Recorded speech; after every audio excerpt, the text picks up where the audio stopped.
Use the promo code AWESEMO, AWESEMO, when you sign up. And also, don't forget, they've got some big PGA contests coming up tomorrow, the U.S. Open. If you haven't done so yet, sign up on Yahoo Daily Fantasy Sports and get some of those entries in. Lower management fees, sometimes no management fees, a pretty sizable free roll, and you get up to $30 in Yahoo Sports rewards points if you deposit. So another little bonus there. Also, if you want to find the link, you want to hit the link to get signed up through us, which helps you and helps us. Full disclosure, but you already knew that. You can go on to awesemo.com and find it in the, I believe it's the Spotlight article, right, Alex? Sounds right, yeah. So you can find it in the Spotlight article on the homepage, and you'll see it right there. So use the promo code AWESEMO or sign up using the link, get up to $30 in Yahoo Sports rewards points, and check out their baseball contest tonight as well. The 10K guaranteed, 2K to first MLB with $10 entry and 10 max entry, no 150s there. That is Daily Fantasy Sports of Yahoo, presenting the Deeper Dive. I'm Dave Loughran, with me, Alex Baker, AWESEMO himself. No Adam Scherer today. I'm assuming he'll be back with us tomorrow. Two-man show. What's going on, man? Not much, man. As you said, U.S. Open's tomorrow. That's always an exciting time for DFS. I'm really excited to make some lineups. Yahoo has some great tournaments, so that'll be cool. You've always played almost pretty much every sport that's available. Where does PGA rank for you? I mean, just because my goal was always to be on top of that leaderboard on Roto Grinders, so that's the way the game works. And PGA is one of the bigger sports, so I gave it my old college try, and I found out my model's not too bad. So, yeah. So, I mean, you only play once a week, but the tournaments are pretty big, so it's about the same size as like an MLB slate for me. I love that. I love the showdown contest too, though. Like now, I remember saying years ago, like when PGA started years ago, that they should do like after cut contests and single day contests before that existed. But I think there was a lot of speculation around whether you're allowed to or not, and things have loosened up a lot now. It's great that if you were to miss getting in on Thursday, you can play Friday, Saturday, or Sunday too. Yeah, that's always cool, and I especially like the fourth round games because they do a nice job kind of having that reward for the finishing position. That creates a whole like interesting dynamic other than just like who's going to score the most, who's going to have the best round, because that's so variable. You might as well just pick like random dudes almost. All right, well, let's jump into it. We've got 8 games, only 12 total on a Wednesday, which is kind of strange, 4 early and 8 for this 7 p.m. slate. We'll kick it off here with the first one on the list, Baltimore and Toronto. David Hess and Derek Law. Alex, we saw Edwin Jackson was scratched from this one. And, you know, it's funny because you could replace him with anybody, but I don't know if there's anyone that's quite as bad as Edwin Jackson.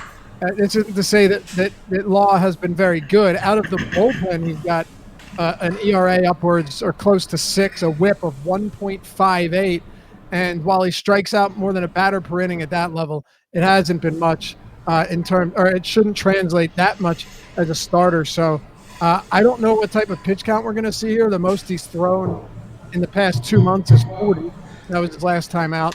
And then, of course, David Hess needs no introduction whatsoever. He is one of the worst right-handers, not only on the slate, but quite frankly, in the league. I think the last time I saw Edwin Jackson was going to come in after a while, so I'm just anticipating that being the case. It's really setting up for a nice pitcher's battle between Jackson and Hess. I mean, 2 of the premier pitching talents in the league. Yeah, preeminent pitching talents, you're right. Yeah, I actually, David Hess is a pretty good value. He's been tanking recently, and his salary is down to the about as low as it can go, especially at DraftKings where he's 4,100, and the Toronto lineup has some nice strikeouts in it. So I think if there were some really expensive bats you wanted to pay for, you could potentially roster Hess on DraftKings or Yahoo. But there's some other cheap guys on tonight's slate, so I don't really see any need to go down that low. Is it confirmed that that Jackson will be coming in, or is that the assumption? I haven't really been following that much. I mean, like, regardless, you're not going to pick Jackson, so I wouldn't worry about it. No, of course not. But it wouldn't be a bad thing to know that you're getting bats against him if that was the case. Yeah. Look, both teams have a total north of 5. Okay, so yeah, it does look like he will pitch. I don't know how much. Like you said, it doesn't matter all that much. But both teams with implied run totals above 5 in this game. Camden Yards, very friendly park for hitters, and you're going to see weather or temperatures that are also going to very much favor the hitters. So how are you approaching bottom-ranked offenses, but on a day-to-day basis, it really doesn't matter if they have a good record or not. These are two bad pitchers that we expect to be on the mound. Are you heavy on the Blue Jays or the Orioles? Yeah, I think this is probably one of the games of the slate, particularly on FanDuel and Yahoo. Just they're lighting up my cheat sheet here with really good value, and we're seeing that in the ownership as well. Across the sites, Baltimore is averaging about 9 to 10% ownership, and Toronto is 18% on FanDuel, which is, I mean, that's like kind of crazy because there's 18 teams, right? So each team should average about 5%. So that's almost 4 times more than your average team. And as you said, the team totals are a little bit above 5, but 5.4, no guarantee for success at all. So I think that the ownership is going to dictate what you do here to a large degree. And I mean, that's pretty high ownership. What do you think about that? Yeah, but I'm not surprised by it either, right? Like I think because you're particularly for Toronto, you're not really paying all that much for all of these. I mean, they're a little bit more expensive than they were in previous good spots where they of course let us down. But overall, I don't think 4,200 on DraftKings is crazy for a guy like Randall Grichuk, who we know has not been very good but does have power. That's the only thing. I do think that, and like what we have Biggio leading off, right? Yeah, he's going to be a sick value tonight. Right. So the ownership will be there, but it's also good value. Vlad Jr. is 4,200. So I'll throw it back to you. Which is more important here, the ownership or the value you're getting on these bats? Man, that's the question that everybody wants us to answer, I suppose, because it's all about balancing that trade-off between projection and ownership. And I think this is a prime position where you're going to find that the trade-off is significant because you're really downgrading in projection if you switch off of Toronto. But given that they're going to be heavily owned on FanDuel, like to one of the higher extents we've seen in recent time, I think that just you gotta cross your fingers and hope that they have a rough day, and otherwise you're just going to be competing with everyone else for who has the best stack. And when you have 4 of the same players as everyone else, that's going to be tough to do. And to be fair, it's not exactly like these are the best overall players either. Mm-hmm. But look, the top stack probability for Toronto on DraftKings and on Yahoo, the highest is Toronto, but also ownership on Toronto isn't as high. You just mentioned this, isn't as high on DraftKings. Mm-hmm. On FanDuel, it is sky high. It's the highest on the slate. And on Yahoo, it's the second or third highest. So what's interesting about it is there's good value there. Just again, to reiterate this, like, they're one of the highest value stacks on DraftKings and also the highest owned. So we're seeing 9.9% ownership, 13% value, 13% top stack probability. It's different on FanDuel where the ownership's well above the top stack, but it's definitely a tough decision to make. And I don't think getting away from them is a crazy idea. But before we move off this game or go to Baltimore, just one more question. If Toronto is going to be that popular on 2 pitcher sites, will that push you towards David Hess at 4,100? I probably wouldn't get there because I think it's more effective to take the stack versus a popular pitcher than the reverse. Hess his projection's not going to be very good. He has strikeout potential, but the team total 5.5 for Toronto almost. That's it's pretty frightening if you're gonna really rely on that guy to put up a 20 or 30. But going back to what you said earlier, this slate. It's just kind of crazy. Like, we're seeing really, really low totals, and it's not necessarily because the pitchers are going to, like, blow your socks off. I guess there must be, like, a cold front, like, across, like, all these games or something, because these over-unders are the lowest I've seen in a long time. Yeah, they're down there for sure. A couple teams that we'll get to it momentarily. Anything on Baltimore here before we move on? Yeah, I think they're going to be really popping in optimizers, same kind of logic. The ownership is comparable as well. So I think they're gonna really make your projection high, but I might look for a little bit of sneakier spot. I think one of the problems too is like the salaries are really low, and what you're gonna find is everyone's gonna have Verlander in Baltimore, Verlander in Toronto, and then that doesn't leave a lot of room for creativity for how you're going to get an edge over the field. All right, let's talk Citizens Bank Park, Philly, Arizona. Zach Eflin, Merrill Kelly, another battle of the juggernauts here. Jared Eichhoff's no longer in the rotation. Zach Eflin has at least been serviceable. He's done a good job in terms of run prevention, but he's still, I still consider him a league average pitcher. I don't think he's any worse or any better than that. Meanwhile, Merrill Kelly he hadn't even pitched in the major league system for like 4 years, and he's been pretty productive. I do think this is a difficult matchup tonight, and it does speak though to when you talk about low totals. I would have thought the totals in this game were higher. Both teams below 5. Do you like any pitching here? If not, we can go straight to the bats. Yeah, I feel like these lineups that the Diamondbacks and Phillies put out just aren't very good. Based on my calculations, they're below average in both on base and ISO by a decent amount. So I think that I don't know what it is because I know Bryce Harper is not in the lineup, but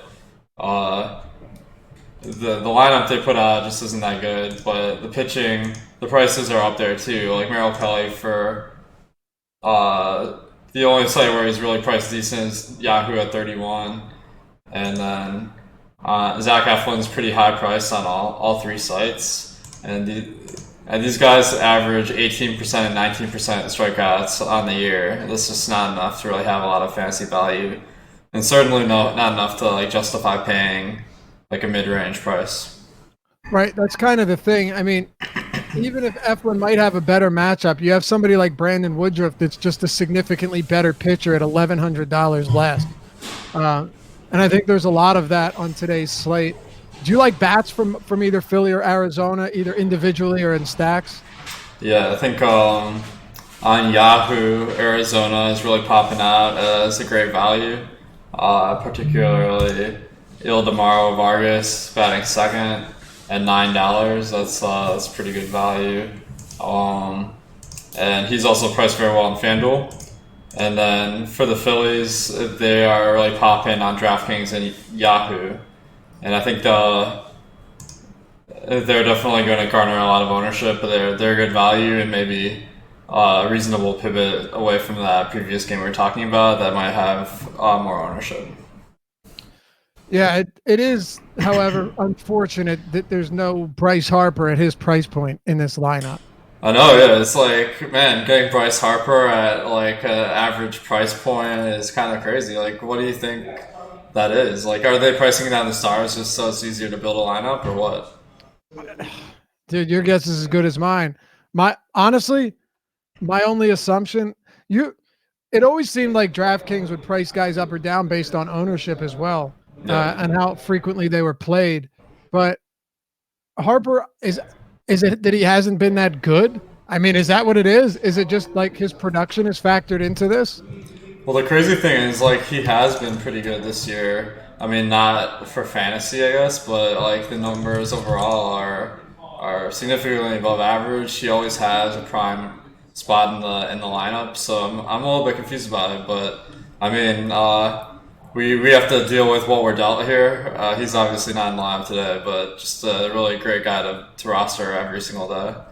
Yep, he is. And he's hit a couple of them straight to the wall that have been robbed recently. He hits in a great park. I'll keep playing Bryce Harper as long as they want to price him that low. Unfortunately, that won't be the case today. All right, Miami, St. Louis. We've got Jordan Yamamoto on the mound, and Miles Michaelis, who is making his scheduled start. So that's good. But let me ask you this. We'll start with Michaelis. He is not somebody that is going to generate a lot of strikeouts at all. But he has been good against righties, and this is a bad Miami team that is running out 8 right-handers, including the pitcher. Outside of Granderson, it is a complete full righty lineup from the 2 down through the 9. And again, while his strikeout stuff is not good, are you willing to bet that Michaelis could go like 7 scoreless with 4 or 5 strikeouts here? It feels like that would be the type of start you'd need from him, because I don't think he's going to rack up the Ks, but it is a good matchup based on his skill set. Yeah, I think whatever you see a pitcher versus Miami, you got to be pretty interested. And Michaelis, pretty good in fantasy last year. This year, not really producing much, but he's that kind of guy, as you said, that can go deep in games and get some fantasy points that way. The strikeouts, he's averaged 18% on the year. That's about the average in the league is 23%, so that's considerably below average. And the Miami lineup has a couple of easy Ks, but it's not really great for strikeouts. Just a little bit below average. So as you said, like, you can't really expect a ton of Ks here, but the prices are really good on every site, and he's priced as if he's facing like a decent team at the mid range. 7,200 on DraftKings and 37 on Yahoo are pretty appealing. On FanDuel, a little bit harder to get to, but yeah, as you said, there are 2 ways to get that fantasy total up. You can either go deep in the game, which is pretty likely here, or get the strikeouts, not quite as likely, but there's definitely potential. Yeah, I think there is too. And another thing too, the lowest total on this slate is the Miami Marlins. So when you see a guy that's a 180 money line favorite on the road, I think that speaks volumes to what we can. I don't want to say what we can expect, but what type of matchup he's dealing with. Yeah, it's crazy, man. Like I have estimate of their team ISO. Like the average ISO in the league this year is 17.3%. Any guesses what Miami's is? Yeah, I'll guess. 9.9%. Man, that's a pretty good guess. It's a little bit better, 11%, but that's still like they're getting like 2/3 as many extra bases as your average team, and that's just not gonna do it for run production. No, it certainly isn't. So Yamamoto on the other side is somebody who's striking out like almost a batter per inning at the minor league level. And I can't remember. I think is he coming straight up from Double-A? Yeah. He's started 12 games at Double-A this year, 23% Ks. Right. Yeah, 23% strikeouts and 8.8 batters per 9. Steamer has him at 7.7 strikeouts per 9 and with 3.5 walks per 9. Like, he wasn't allowing a lot of home runs, but he's never pitched above AAA. He will have the advantage of the park in Miami today, and he's going to face a pretty fair amount of right-handed hitters, but that's about it. I think he's definitely not a fantasy play of any value today. Like, see that he has 4% ownership on DraftKings and 5% on Yahoo, given our projections, and on FanDuel, I don't believe he's available. But I mean, I think he projects out decent, like 23% Ks at Double-A. Like, since the strikeout rate keeps going up in the majors, like, you can kind of translate those numbers more and more. I pegged him for potentially having about like a 20% strikeout rate in the majors, so a little bit below average, but definitely could have potential given the right matchup. But St. Louis has a pretty good lineup, and this probably isn't the day to go for him. I mean, if I was going to consider him anywhere, maybe on Yahoo where he's 28, but there's no way I'm paying the same price for him as I would for Brandon Woodruff on DraftKings. No chance. Yeah, that I don't understand how he has such a high price, right? Because it's like the matchup's not good. He's not like that good, the pitcher, but it's what we're working with. Yep. What are your thoughts on Seattle bats against him? Or sorry, St. Louis. I think they could just be that low owned pivot away from some of the higher owned stacks. Their team total is 4.8, not as high as that Baltimore Toronto game, but definitely potential to be one of the better scoring stacks of the night. And the one tricky part is like picking the batters that you want. Marcelo Ozuna is priced way up on all three sites, so that might be a pay up to be contrarian spot. And then Carpenter and Goldschmidt are probably the premier bats that you want to go for, but the rest of the lineup isn't really that great for fantasy. What do you think? Yeah, really. I mean, look, you don't have a good park, which isn't everything, but I factor it in. I don't think Yamamoto's terrible, at least not from what we've seen. I don't think he's going to be great. I think he's probably like a 4 or 5 eventually. But all in all, I don't love the pricing, and I don't love the park. I think Matt Carpenter leading off is pretty appealing, though.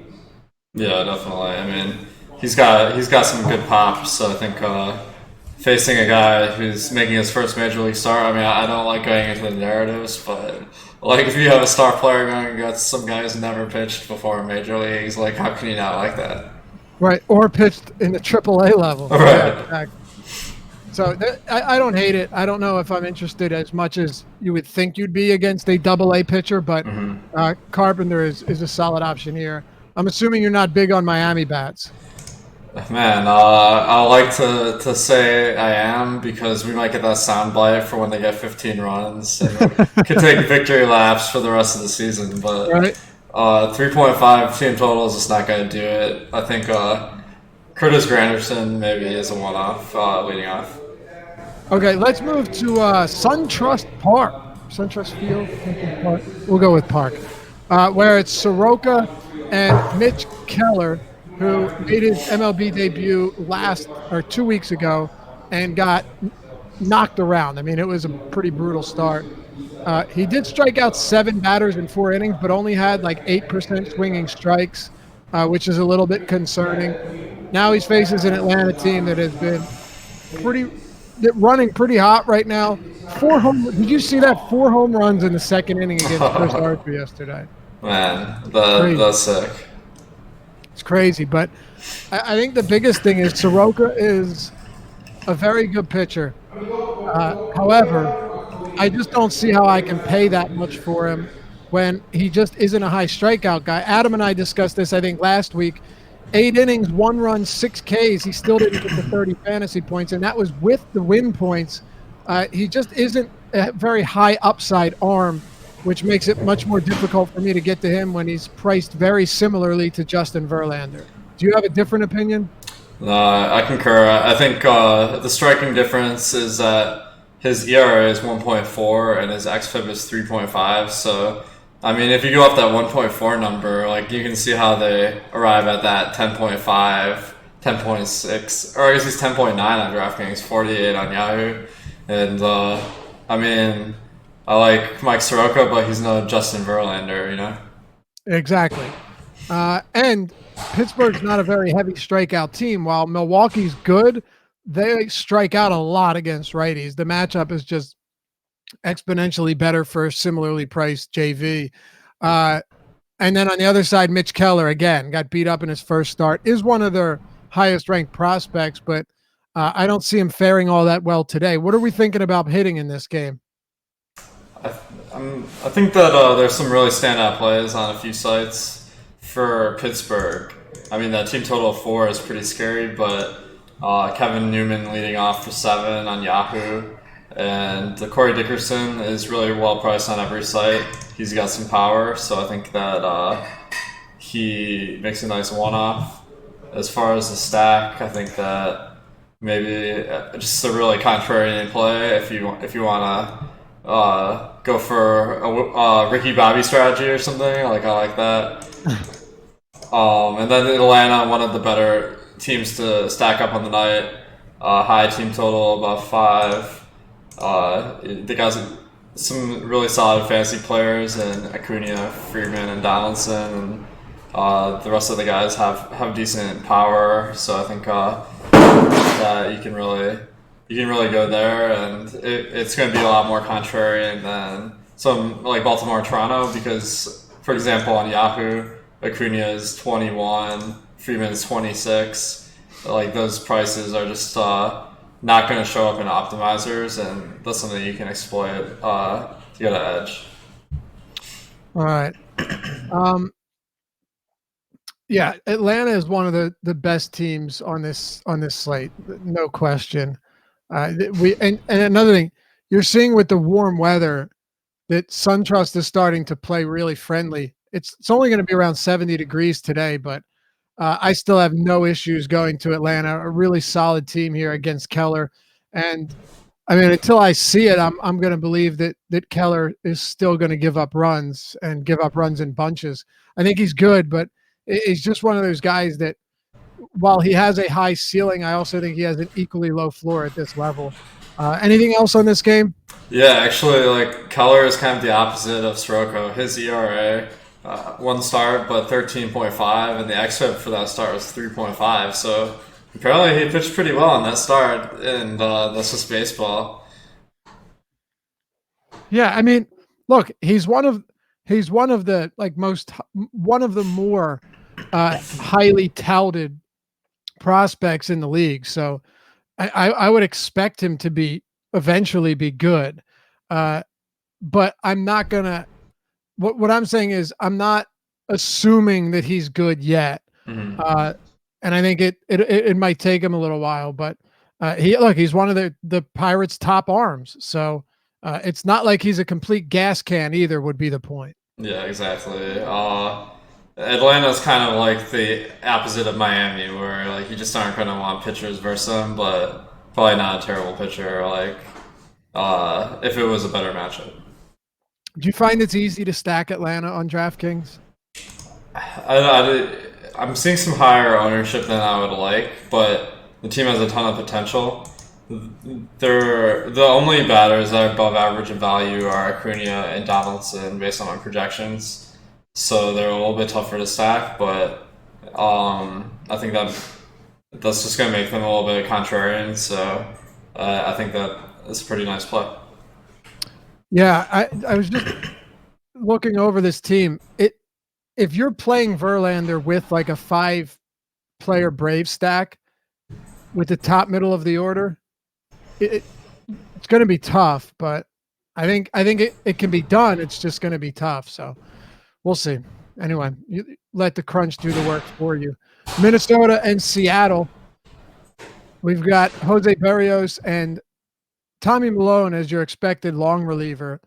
I'd love to get your thoughts on Berrios here because he really hasn't been a high upside guy. I think sometimes people assume that he's just a better strikeout pitcher than he is, but he is good. He has been consistent, and I know you don't factor this in, and I generally never do, but his home road splits for his career are wildly extreme. I'm talking about for his career. I'll give you a couple examples here because they're equally surprising every time I look.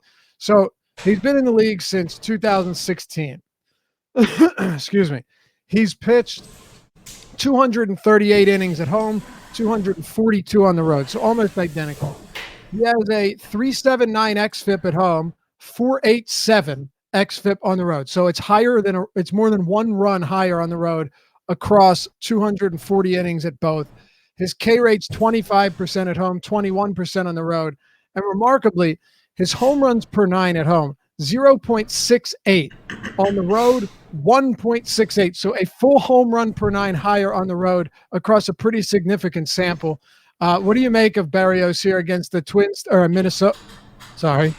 Seattle team that strikes out at a top 3 clip against righties? Yeah, I mean, I think he's in isolation. He's a good pitcher. He's got a decent matchup. The Seattle team has a 4.1 team total.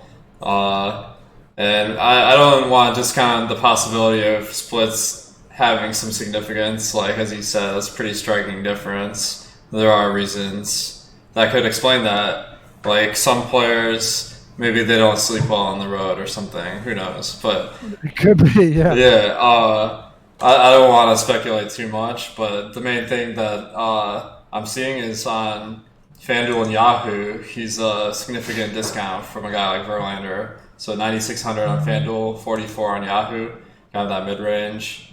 On DraftKings, it's 10.3, so that's much less appealing.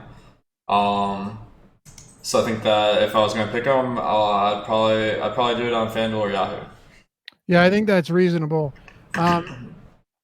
I usually don't like paying for Berrios, but I don't think it's crazy today just based on the high strikeout upside and him being a good overall pitcher. So it's tough, and you're not going to him over Verlander on DraftKings, at least not in cash. But I do think Berrios is in play today where I normally wouldn't, and there aren't really a lot of high-end pitchers to target. On the other side, Malone, my guess is you're not heavy on Tommy Malone today, but if you are, feel free to elaborate. Well, he actually is not bad at strikeouts, 24%. I know he's been all right this year. Yeah, but is that the highest team total on the slate, 5.8, I believe it is. So he's in the worst spot of the night, and yeah, I don't think he's really a great DFS play, but it's baseball, right? How heavy are you on hitters from this game? I think that I might end up with Minnesota again. The same logic as yesterday. Just pay up to be contrarian because just high projected, high priced, and in GPPs that could be a nice strategy to build a lineup construction that's different from everyone else because a lot of people are going to lock in Verlander, they're going to go Baltimore, Toronto, and if you have some sneaky picks in there, like that's not a bad strategy. All right. Anything else on the Twins here before we move on? Nelson Cruz is still the lowest priced Twin on DraftKings and FanDuel, so I think that that's an interesting pivot point because outfield is a pretty easy spot to fill, and maybe you can gain some leverage on other players by fading him in your stack, even though he's got the highest projection on the team, but like that would be an interesting way to have lower ownership for your lineup. All right. Well, here we go. We're on to game 6 here. We've got 3 to go, and we're talking Houston, Milwaukee. Verlander and Woodruff, 2 very good pitchers. We'll obviously start with Verlander here. He's got the highest K rate, highest swinging strike rate, highest called plus swinging strike rate, you name it, on this slate. He's been fantastic. He is fantastic. And Milwaukee, while they are definitely a formidable opponent with plenty of power and a lot of talent scattered throughout this lineup, they also have a very high K rate against right-handed pitchers. And with one of the most alarming splits you could see this season, which I expect to come back down to earth at some point, Verlander's striking lefties out at 38%, righties at 23.6%. Super low BABIP against lefties, but the point is he's very good against lefties, always has been, and he's going to face 1, 2, 3, 4, 5, 6 lefties in this Milwaukee lineup tonight. Yeah, I think obviously the pitcher of the night, just because he's got that 31% K percent on the year. The team total 3.8 isn't the lowest, but second lowest, and he goes deep in games. Their lineup with the lefties actually isn't that good for strikeouts by my prediction. Team strikeout rate of 21.7% for this lineup. a little bit less than average. And as you said, they got good talent. I'm projecting the lineup for 34% on base and 21% ISO, which are both well above average. So not exactly an ideal spot, but given the lack of other options in that and his really caliber of player, I think that he's the obvious pick if you don't go for a super expensive stack. Yeah, I agree. It is a pretty good spot, but let's talk about Woodruff on the other side of this one, because Woodruff's really good. He's got the second highest strikeout rate on this slate and the second lowest xFIP, and he's the seventh highest priced pitcher on DraftKings. I want to focus on DraftKings here because this is where his price is egregiously low. If you were to look at this team collectively, the Astros have a very low active K rate because Brantley and Reddick and Bregman and Uriel, the 1 through 4, all strike out at a low clip. But Steamer has Jordan Alvarez around 27% strikeouts. Chirinos is striking out almost 25% of the time against righties. Tyler White almost 30%, and Jake Marisnick at 30%. So there are 4 guys in this lineup that will strike out. It's the top of the lineup that is going to do the damage from a fantasy perspective, against Woodruff. Once you get past that, there are Ks here. Are you willing to look to a $7,600 Woodruff, who we know has upside in a nice park shift away from Miller? Yeah, definitely. I think you really summed that up well. Like the first 4 batters for Houston, just really low strikeout rates. So definitely not ideal, and the team's not going to be easy for Ks. Except it's like half the team's like pretty good for Ks, half the team's really bad. So that averages out to below average. But the price tag, I mean, DraftKings only. 7,600 on FanDuel and Yahoo, not as easy to get to. And a very talented pitcher, 30% Ks on the year. The team total is 4.2 opposing him, so that's pretty low. So I think that he's a pretty nice play at that price. So do I. And hitters in this game, it's a little bit more difficult. Is there anything that stands out to you? I think that the values are pretty below average for both teams. And maybe you'd go here just as a contrarian play, but our projected ownership isn't even that low, so probably going to go with the pitching in this game more than the hitting. Yeah, me too. Really low totals in both sides, and it's crazy. Woodruff's only like a 119 dog on the road against Verlander. That kind of speaks to his talent, and it speaks to the injuries that this Houston Astros team has suffered on their offense. Yeah, definitely. I mean, a couple of the regulars are out, like Correa. Springer, Altuve, Diaz. Yeah, exactly. So it's hard to forget, or it's easy to forget that playing DFS, and you just look at the lineup for today. But this is not the Houston team that won a World Series. Yeah, exactly. Not even close. On to the next one, though. We've got Danny Duffy on the mound for the Kansas City Royals, and right now we have him projected at 22% ownership on DraftKings. It came down earlier; it was around 33%. Duffy on FanDuel is at 19%. Yeah, on a single pitcher site, and over on our sponsor Yahoo, he has 29% projected ownership. You know what? I'm clearly not with the field on this one. Maybe it bites me, but Duffy's striking righties out this year at 16.6%. I just haven't seen any upside from a strikeout perspective. I know it's Detroit, which is pushing this ownership pretty heavily. But they've got 8 righties in the lineup today. I'm a little bit worried about this, and it doesn't seem like the field is going to be.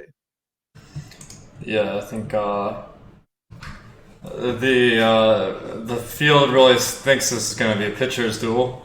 With Danny Duffy and Daniel Norris on the mound, it's kind of funny to think that. Yeah, it is. Actually, this is a game where I really feel like you can go for bats or pitching. It's just like the prices are pretty low on both sides for pitching and batting. So just a pretty decent spot one way or the other. The standout for me is Daniel Norris. Not a great strikeout pitcher, but that price of 5K on DraftKings, I really only play on my DraftKings, I guess. That's super, super low versus a team that is it doesn't have great batting talent at all, like below average power, below average on base. And Duffy, he's really the best. He's better on FanDuel and Yahoo than on DraftKings. But particularly standing out on FanDuel, where he's got that 6,900 price tag. Detroit, a rebuilding team, pretty decent strikeout potential, and the price tag is really not factoring in that he's going against one of the worst teams in the league. So I think that as a bargain bin play, that makes sense. I think another thing too, if you're getting two expensive pitchers into the lineup, this Detroit stack is kind of appealing because, I mean, look at some of these prices on Miggy, on Hicks at a bad catcher position, just kind of from top to bottom, they're all really inexpensive.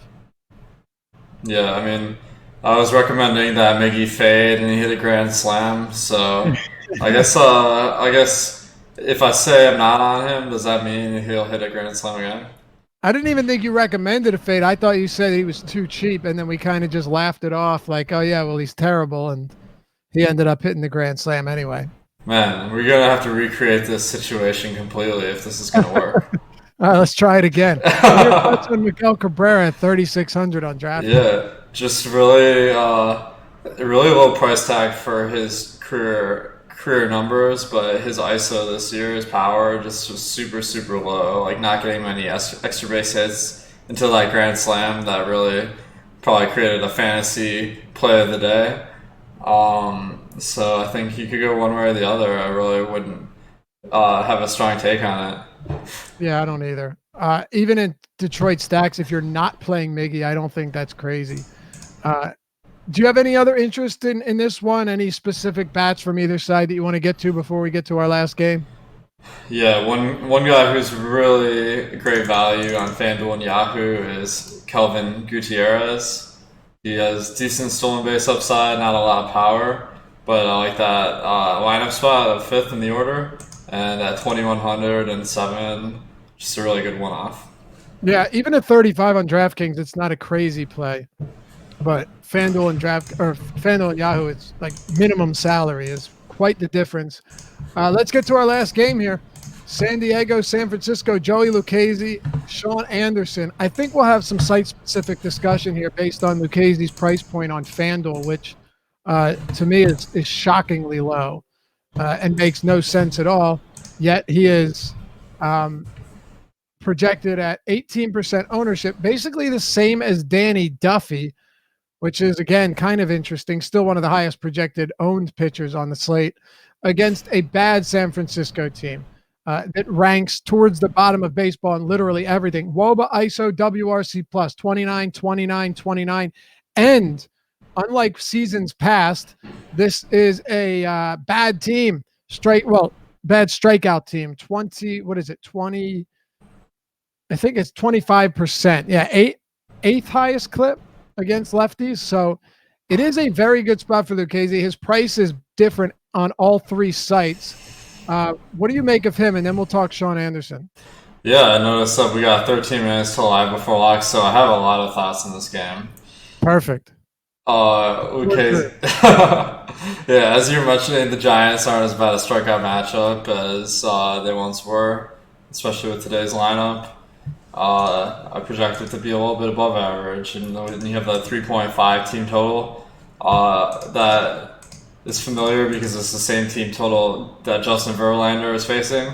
So I think you can expect. Lucchesi doesn't throw as many pitches, doesn't go as deep in games. So I think he's not quite Verlander, but the run production he's going to give up will be similar. He doesn't get as many strikeouts, but that price tag on FanDuel, 7,900, facing one of the worst teams in the league, and he's an above average pitcher. What's not to like? Yeah, it's okay. What about on? Do you have any interest on DraftKings where he's 9,600? I think so. I think that's more of a fair price. Yeah, And I'm seeing a lot of pitchers in that price range that are around the same value. None of them are really standing out, except Verlander as excellent plays.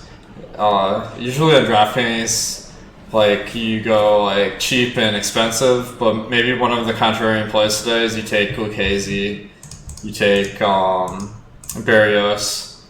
Well, maybe that's not the best example, but just two like mid to high price pitchers, and you just have a different roster construction as everyone else. So maybe you can make a nice contrarian lineup that way.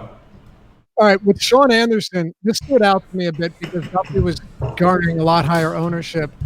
Um, I honestly just see them as almost equal risk. Neither of them garner or get a lot of strikeouts, but the Padres have the highest K rate in the league against righties, and Anderson's got the best park in the league. He's actually averaging 15 pitches per inning through 5 starts, which really isn't bad. Like it's pretty efficient.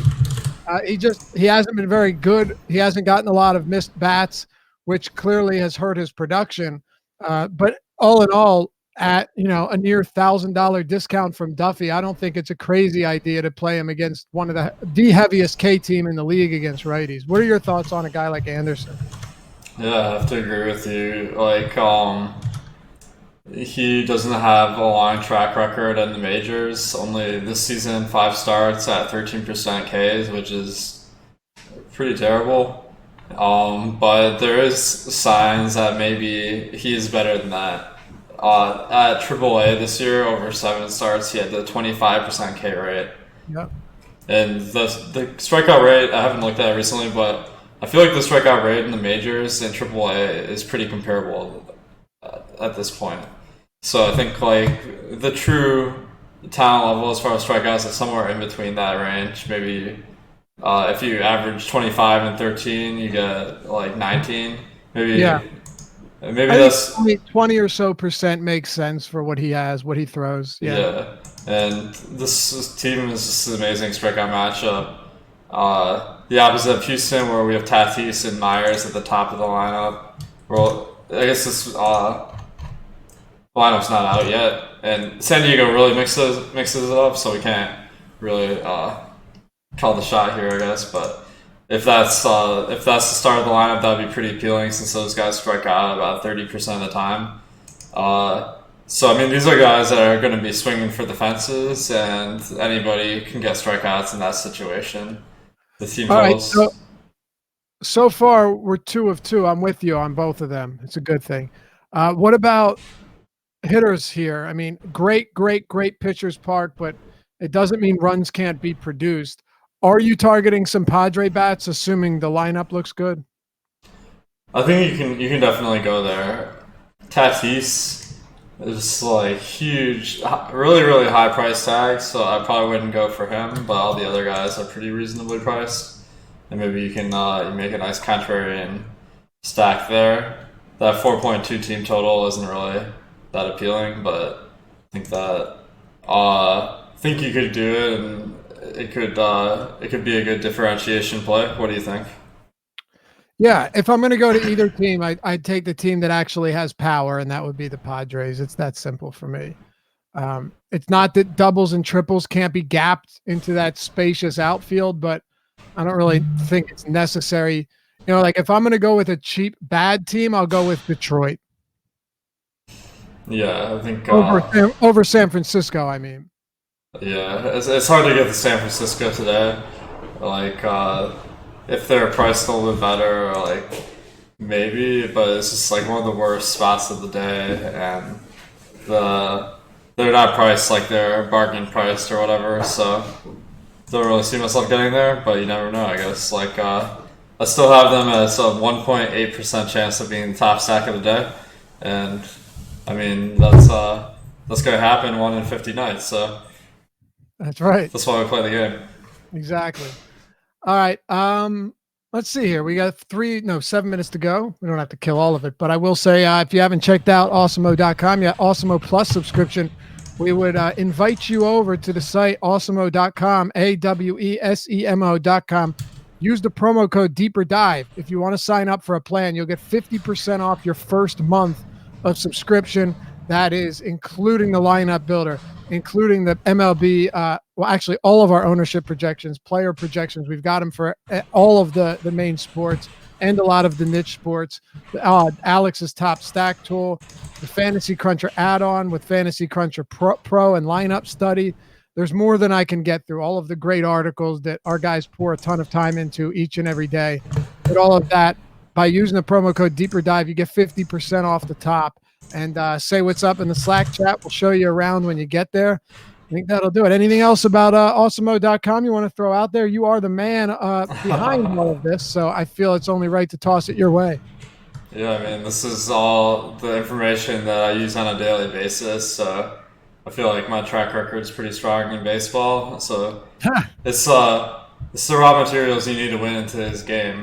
The reason that I really started the site is because a lot of people always come up to me at the events and they're like, I want to play at a high level. Maybe they don't like their job and they get a lot more excitement from DFS. But I was finding the truth more and more to be that it is a full-time job to be good at DFS, coming up with your own projections, your own ownership. And now you don't have to do that. You can just use mine. So I think it really streamlines the process. You have the raw materials that you need to win, and that's just up to you to use your intuition, your sports knowledge, and your strategy to gain an edge in these tournaments. Couldn't have said it better myself. Wouldn't have said that myself. They're not my tools, they're yours. So yeah, it's the truth though. You make it so nobody has to make their own ownership or player projections, and it's a huge benefit. We all use them every day.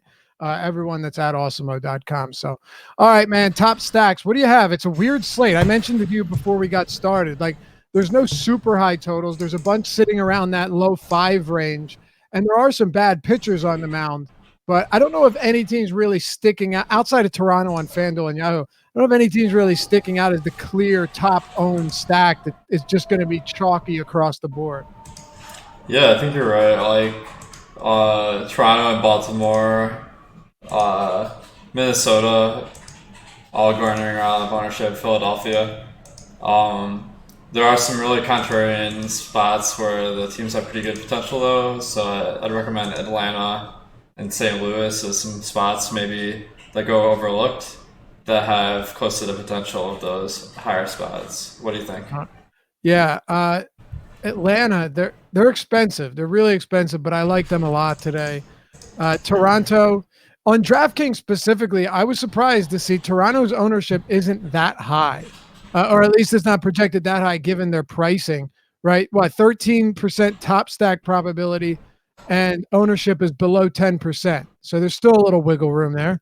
And the value is sky high as well. Let me ask you, but what about Baltimore? Does Baltimore make the cut for you? Yeah, I mean, they're definitely one of the better values of the night, particularly on FanDuel and Yahoo. So there's a lot of potential with Baltimore. 5.2 team total, like that's super super high given their talent level. So the conditions are good for them to have a blow up game. The only question I have is whether the ownership's really going to be favorable compared to other teams. All right, sounds good. Anything else? No, just thanks everyone for supporting the show, and hope to talk some more baseball next week with you. And before you head out, if you like the show, you want to help support us, and you want to see more of it, hit us with a like, a thumbs up. It helps us out a lot. We greatly appreciate it. And subscribe, hit the notification bell as well. Alex, you'll be back with us next Monday, Tuesday, and Wednesday. Everyone can check your workout and all of our workout at awesemo.com. Remember, Deeper Dive, one word, 50% off your first month of subscription. Adam and I will be back here with you tomorrow and Friday on the Deeper Dive. And the Live Before Lock show is coming up next with Josh and Spags. They're taking you till 7:05 Eastern time. Good luck tonight. We'll see you back here tomorrow.